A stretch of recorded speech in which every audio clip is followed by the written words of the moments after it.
Welcome everybody to another exciting show of Going Bowling, and I know Coach Collins hit us up text message yesterday. I was like, "Going bowling, huh?" And I was like, "Well, it's the Gridiron Football All-American Bowl Games what we're talking about." And I'm joined by CEO, founder of Gridiron Football All-American Bowl Game, Andy Bryson. Andy, another exciting show. We get to talk about the more and more talent that's coming to play in this football game at the end of the year. Talent is an understatement, man. I think there's just so many kids. So many hidden gems across the state of Louisiana, across Texas, Mississippi, Arkansas, the Gulf South, Florida. It's just so talented down here. So talented I think is an understatement. I think we're making Brian Kelly's job pretty easy. I think if Billy Napier stays on this year after the season, we're gonna make his job easy. A lot of these guys, I know we've had a lot. I know you and I've talked to a bunch of college coaches over the last couple of weeks, and you call college coaches up, and they're pretty excited about this upcoming event because of the amount of talent that's coming here. I do want to say something real fast. Go to our website, gridironfootballusa.com. Make sure you donate. We're a 501c3 now. Our purpose here is to help kids. Obviously, through you're watching the show, you know that what we're about with this bowl game. We need support. We're asking people to donate $10 a month. That's less than 35 cents a day to help kids across the region get noticed. Your donations goes to help these guys be seen. Just through this show, it's this one show. I think we have like 4 shows right now. Yeah. Plus the magazine. I know I know people are starting to read our magazine. We're putting out probably every couple of days now. So make sure you go and donate. Just $10 a month goes a long ways. So I'm asking, it's very simple. Go to our website, gridironfootballusa.com, and if we hit the blue button at the very bottom, donate today. I know the player of the week is going on right now. A lot of people donating through that. If you donated this week, bear with me. I'll go through it and fix a lot of that stuff for you guys for your favorite player. But yeah, let's get started. So the first kid on this list this week is a pretty talented guy. Yeah. From a buddy of mine, coaches over at Westminster Christian over in Opelousas. Yeah. Michael Cunningham. Michael Cunningham's a 6'1", 205-pound, freight train coming from the middle, right, as a running back. He is. I'm kind of curious where he plays at in the college level. I don't know if it's going to be a linebacker or a running back, but this dude's a wrecking ball in the middle of the line. Yeah, he is. He's been a really good player for this. Really a program that's still pretty young, Andy, and I got a chance to see him last year against St. Edmund, and it was a big time game. And he actually, as soon as I got there, he took one to the house. So he's a big back. He's 6 foot, 205 pounds, and he's got some speed in the open field. And it's not a 205 pudgy pounds. He's ripped. He's ripped. He's solid. Yeah, he's really solid. I met him at the media day we had up at Alexandria. Yeah. This year. Yeah, he's been and not only he looks the part, but he's been productive. He's been a first team all district, all parish guy, and really Westminster.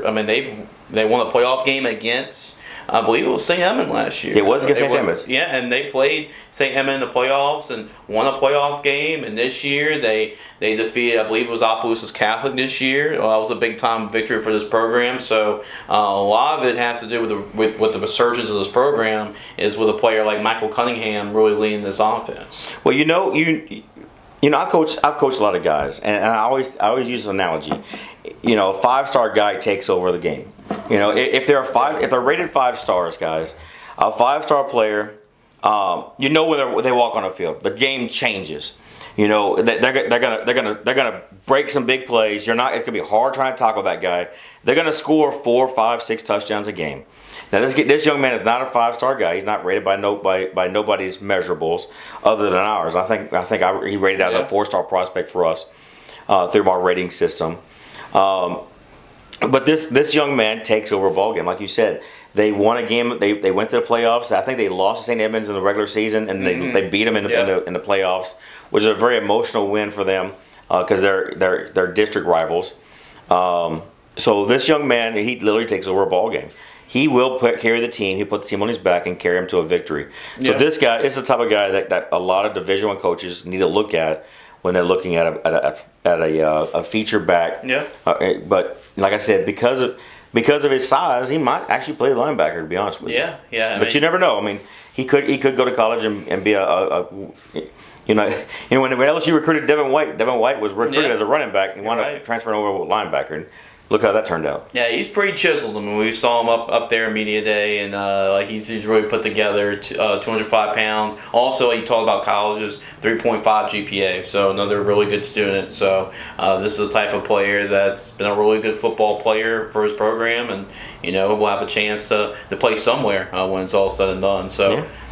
Well, the next guy on the list I want to talk about is Nathan Sanchez from your guys, Episcopal High School. Yeah. Defensive back, quick kid, really agile young man, gets the ball really well. Mm-hmm. Tell us about Nathan Sanchez. What have you seen over the last 4 years? You've covered him pretty well. Yeah, so I call other games for VSN, and I appreciate Andy for allowing me to do that as well. But yeah, Nathan is he's played defensive back for a majority of his career, and he's always been a really all-district defensive back. Like, he's been one of Episcopal's best players. We talked so much about earlier, if you watch Going Bowling earlier, on an earlier show, Reed Chauvin, we talked about him on the show, is going to be one of our running backs. Well, this year, Reed Chauvin is the bell cow. They need it, but Braden George, who was All-American last year for us, ground football All-American, playing at Navy, was our MVP of the bowl game. Well, he was gone, so you need somebody else to play that other running back spot.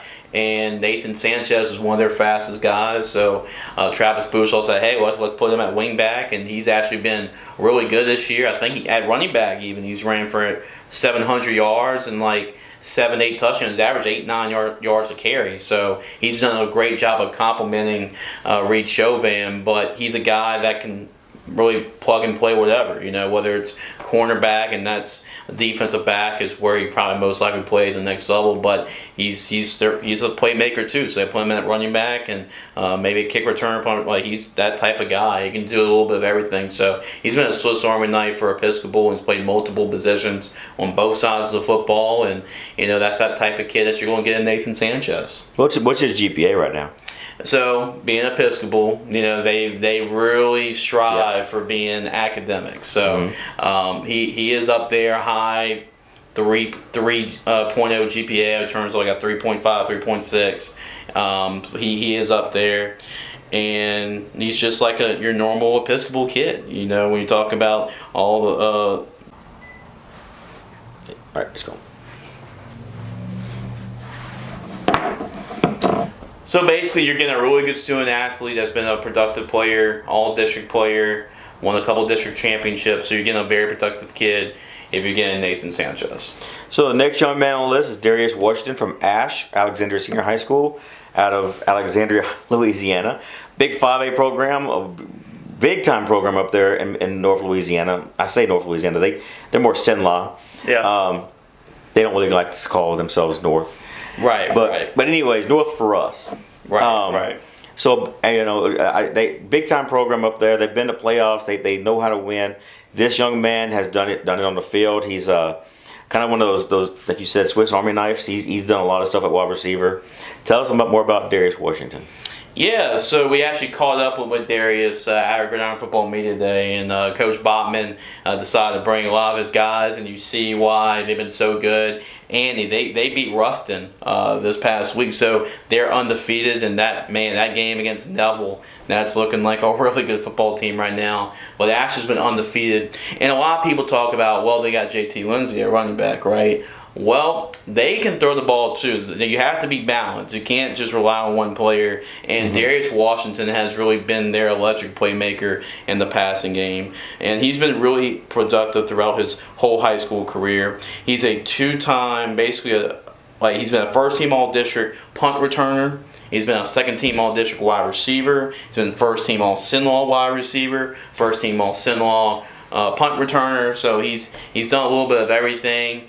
He's explosive. He's not the biggest guy. He's not your 6'4", 6'5" wide receiver. But you get him in open field, just watch out because he can make a play. He's a big-time receiver, and he's not scared of anything. Might be one of the smaller guys out there, but about 5'6", maybe 5'6", 5'7", but he's a playmaker with the football in his hands. He's actually one of the best receivers in 5A. he's not playing 1A, he's playing 5A. He's been one of the best receivers the last couple of years. So Darius Washington is a really good football player, and he's motivated to play in this bowl game because Amarion Mingo played in a bowl game last year. He saw him play in this bowl game. One of his goals was to be invited to the bowl game, and he's deserved it, and he's looking forward to put a big showing in Baton Rouge. Well, buddy Doug Gann and Chuck Perkins from 446 Sports are out of Sinlaw.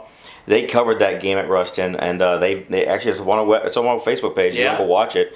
Go to our Facebook page, Gridiron Football USA, and check out the game, and you'll see this young man play. So Doug was up there. They actually interviewed several of those young men. Big shout out to Ash for the big victory. I mean, I know it's a big marquee win for them because Ruston's a 5A state champion. So you got big time programs right there competing. So Ash could be the team to beat this year. Yeah, and on the show on Ball in the Boot, Andy, that's another one of our Gridiron football shows we got going on. We've talked about who's the best team in the state, and right now I've had in the car, but for number 2, I was going back and forth between Neville and Ash right now. That's how good Ash has been this year, and they got a couple of guys that are committed to play in our bowl game this year. Yeah, they have a couple, and so does Neville. Neville's running back. He's committed to play. We'll talk about him in a couple weeks. Mm-hmm. Yep. All right, so the last guy for this week we're going to talk about is Bo Webb from Franklinton, Louisiana. Our man, Coach Salt, has been coaching this young man for the last 2 years. He showed up to our media day. Big 6'4" offensive lineman. You know me, I'm going to go big, go big or go home, right? So big offensive lineman. We're gonna try to stack the front.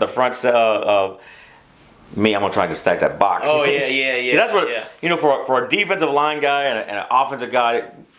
Man, that's where the game's won at, is up front. You just gotta get some offensive linemen to counteract your defensive line. So Bo's a big offensive lineman. We're trying to get up. We got it now.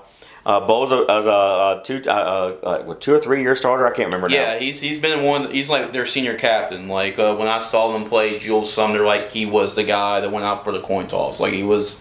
He kind of towers above everybody. Yeah. He's very tall, 6'4". Not the biggest guy, but like maybe 240 pounds. He's not like the kid from Arkansas coming to the game. Right. He's not like 330 pounds, but he's lean. He's athletic. You know, he can go out on the edge against those freaks on the edge. He can keep up with them because he's lean and he's got a pretty good frame. So it's going to be interesting to see. Well, that's what I thought when I watched his film a few weeks ago. Was like, he's not the biggest guy, so he's not going to play guard or center. Right. But he's going to play that right tackle spot where he can defend the run. He can also reach out there and stop that pass rush. Yeah. So I mean, he's gonna probably play the right tackle spot. In college, and he's gonna put some muscle. He's got to put some more weight on. Yeah, I think he's like 260. Yeah, 270. He's around that. He's around that range. Yeah. So he'll put some more weight on, but he does have good footwork. He's a very smart, instinctive player. Yeah. Able to, like you said, get to the edge, seal those gaps for the run game. So I would see Bo Webb playing, as probably starting off as a D2 offensive lineman. Or maybe an FCS offensive lineman, more of a right tackle, and growing from there. Yeah, and we talk about great years, right? We just talked about with Darius Washington, with Ash, but Franklinton right now, Andy, they are having their best year in a long time. Well, Coach Salt, let's be real. Right, exactly. And Shane Smith's actually the principal at the school. He was the coach last time they won a state championship. But this is. They're right now undefeated. Oh, they've lost one game, but they're number 1 in the power rankings for their playoff. Well, if you start talking about great coaches in the state, there's Dennis Dunn. He's going to be my number 1 guy. I know JT Curtis is my number 2 guy. Then you have Jim Hightower. Yeah. I'm drawing a blank on Willie Cook. Yes, the coach from Notre Dame. Yep. And then Salt. He's in the conversation. Right in that conversation. He led East Jefferson to a state championship. Over in the car, right? In the car that we see now. So he's been at Hahnville. Went to the Dome in Hahnville. Yeah, been to the Dome in Hahnville. So he's a great coach. He's turned programs around. That's why Right. So he's one of the great coaches in the state of Louisiana, one of the active great coaches in the state of Louisiana.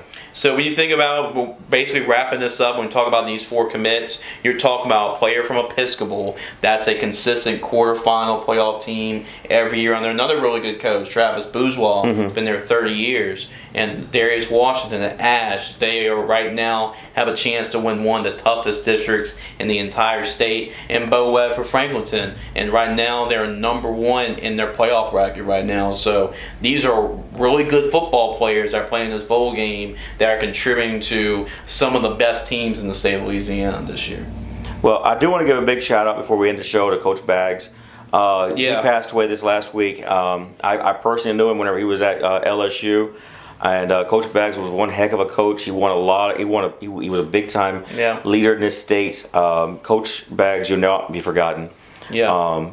State champion coach from Independence High School. Won like 80% of his games. Very high percentage. The amount of lives he touched over the years, the amount of people he able to help through this profession. You know, coaches don't do this for money. We're not in this for money. We're not $1 million. No. None of us are millionaires. No. You know, we do this because we love the kids. We want to see the best for the kids. We want to see the kid get the most for, you know, reach those best potential. Sorry, a kid get their best potential. Right. So that's what he was in it for. He was for the kids. Even when he was at LSU, he was always trying to connect the coaches with the players. Yeah. So Coach Baggs, thank you for your many years of service. Thank you for all the stuff you did for the state of Louisiana in football. Yeah, and just to add on to that, Andy, that was well said. Just to add on to it, like Coach Baggs. The whole state of Louisiana. I went to a couple high school games this weekend. Every high school across the state gave a moment of silence to Coach Baggs. That across the whole state. So I showed you what kind of influence he's had on the state of Louisiana. And like you said, like not a lot of people realize that when Nick Saban came here and was trying to protect the state of Louisiana, right? Build that wall around the state. You can't do it without a guy like Coach Baggs because you need those guys that's been around as one that knows all the coaches, and you know, no knock on Coach Kelly, but I think that's one of the issues he has in the state of Louisiana is that, you know, we've let a lot of guys go over the last few years. In fact, Texas A&M has just beat LSU. Their running back is from Baton Rouge. Yeah. So you need a guy like that can bring that local talent in. That relationship with those high school coaches, and that's what he did too, and that's how you keep those guys in state. So you see those national championship teams. He was always behind the scenes, you know, but I don't think you win those national championships without a guy like Charles Baglio in your football program involved. Correct. So Coach, thank you for everything you've done for this state. Thanks for watching this show. Continue to watch the rest of our. Go back and watch a lot of Jason shows. Great guy here. There's a reason why I hired him from ESPN. So make sure you guys go check out all his other content. If you like our videos, like, share, comment. You know, tell me how Jason's doing. What you think?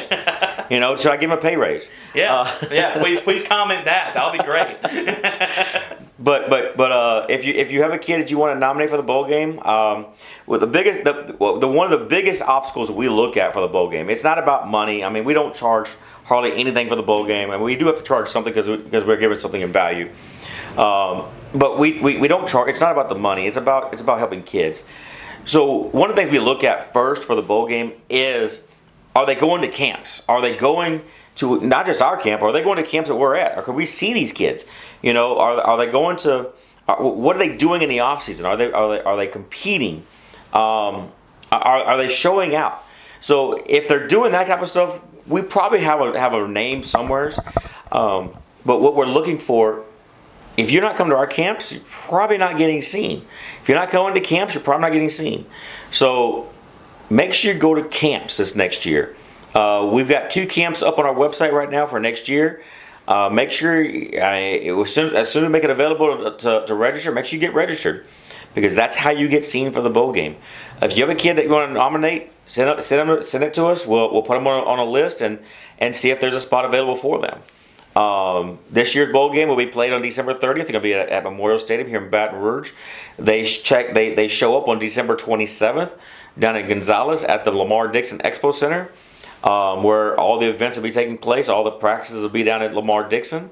So stay tuned for more. We have 4 more guys next week. It's gonna be exciting. Yeah. We've got a lot of guys registered right now. I think it's 60% of. We're actually really behind. When we're talking about like the 4, but at some point, probably when we get to November, we'll probably talk maybe about 6 to 8, just to catch up with, with the numbers. We have about half the rosters filled already, so we have no more quarterback spots right now.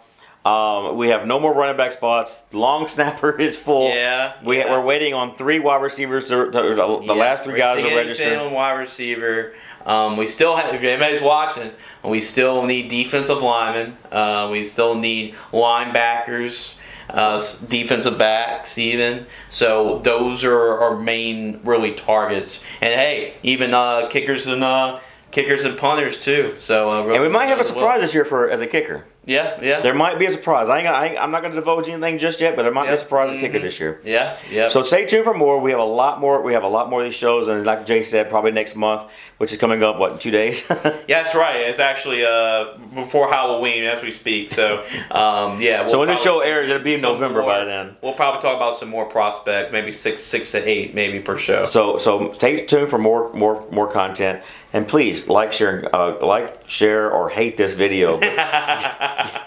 It all affects our algorithm. So thank you so much for watching.